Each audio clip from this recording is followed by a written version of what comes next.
It's Coast to Coast with Mike, your host. It's the YouTube show that helps you cash in most. His track record's phenom, his cashing rate is the bomb, and it's all brought to you by RacingDudes.com. And now, the host of your show, Mike Somich.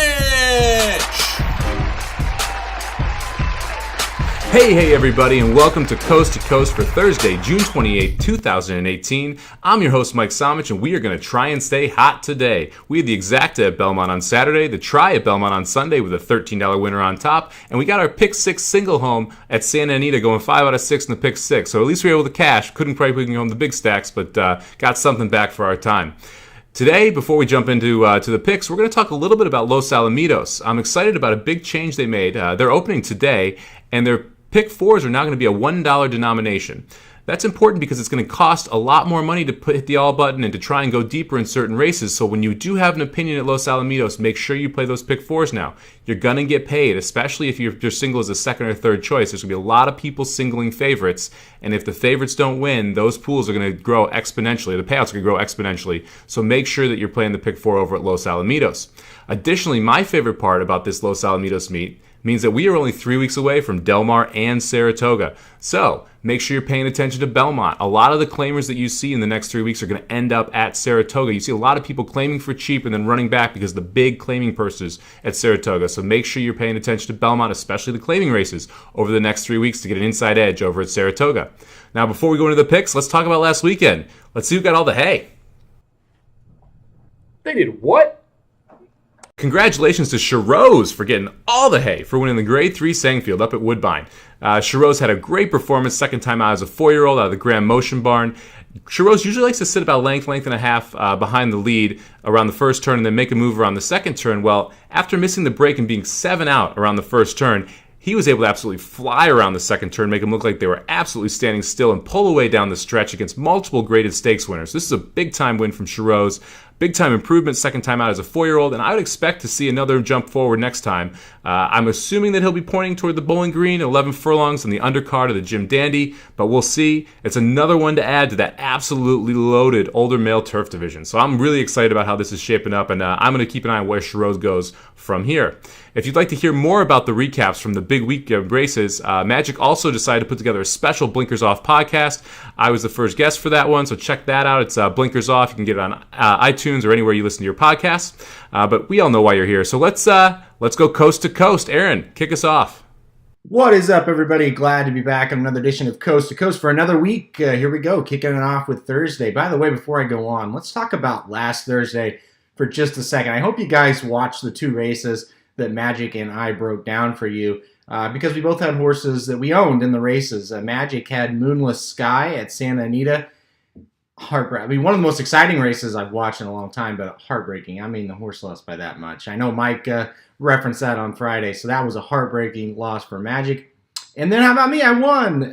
So Atticid won his race that I talked about, a $7,500 claimer. Obviously, a much easier race than what Magic was up against. So let's go back to this, or fast forward, I should say, to this Thursday at Churchill Downs is where I'm going to go.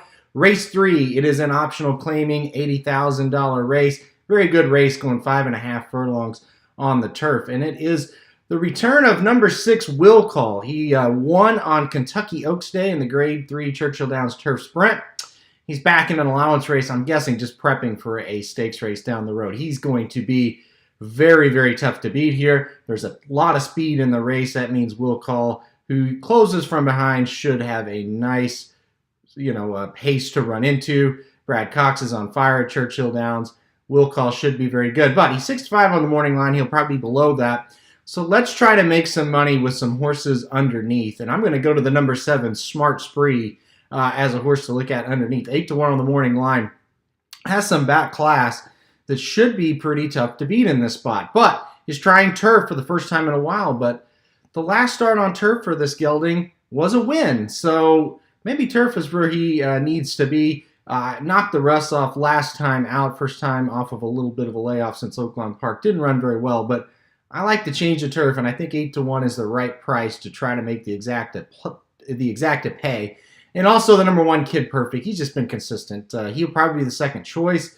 So if he comes in with Will Call, it's not going to pay all that much. But number 1, Kid Perfect, 2 second-place efforts in a row, including second to Will Call 2 races back, and that before-mentioned turf stakes there at Churchill Downs.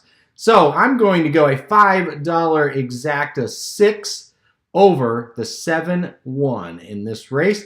Good luck to everybody playing. Have fun. It's Churchill Down closing weekend. They've got a lot of great races, a lot of great 2-year-old races these next 3 days.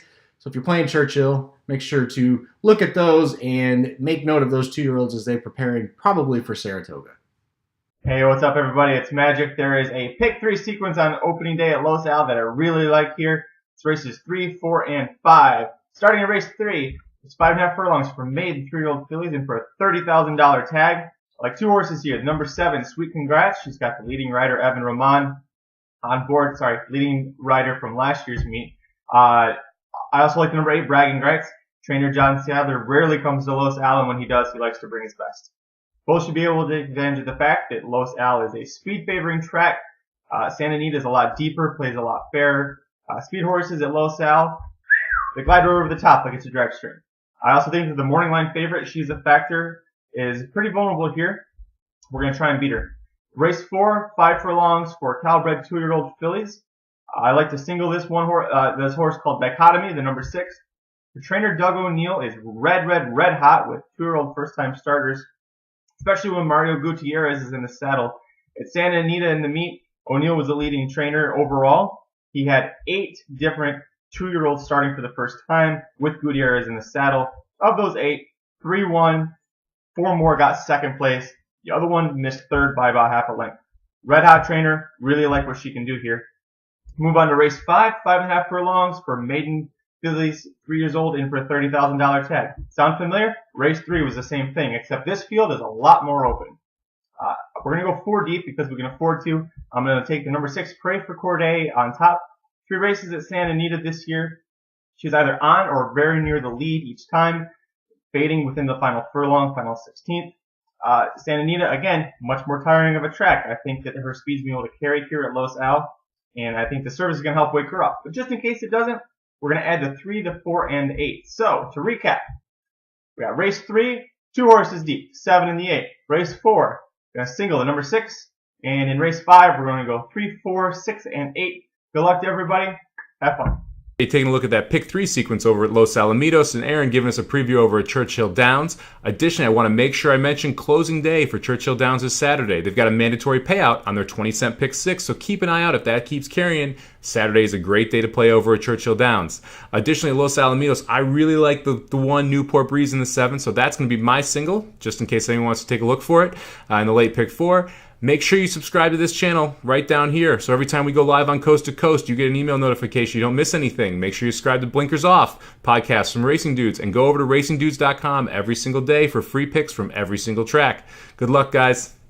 Thanks for watching Coast to Coast, brought to you by racingdudes.com. I was your host, Mike Somich. You can follow me on Twitter at Samobomb18, and you can follow the Racing Dudes at racing_dudes.